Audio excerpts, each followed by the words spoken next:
Penai, ini saya punya kita sendiri. Itu hari saya pakai merah, naik ke manis 2 kali berhenti untuk kasih rehat. Ada yang saya tanya kawan, saya tanya dia, dong masih lagi original lah. Dong saya tengok dia punya cap tangki sana masih lagi warna biru. Jadi bila saya pakai ini merah,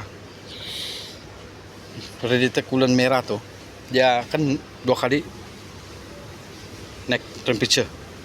So saya coba ini warna biru nih, okay, yang daripada protonnya. Ini saya tidak payah campur, ini tidak boleh campur air. Dia ada campur air, ada yang tidak campur air. So sekarang ini saya kasih tuang, tengok. Nanti besok saya akan pergi Kelingau lagi, naik Bukit Kemanis, saya tengok macam mana. Okay, sudah flush lagi baliklah. Ini mesti mau flush. Okay, tidak boleh campur air. Okay, ini belumnya. Okay, ini birunya. Sebab original saya memang biru dulu. Memang biru. Okay. Tuh digunakan predator coolant yang dibenarkan oleh Proton saja. Tapi dia tidak cakap color. Tapi seingat saya mula-mula ambil memang biru. Tapi ini tidak boleh campur, tidak boleh campur air. Dia ada 2 jenis, satu campur air, satu tidak campur air.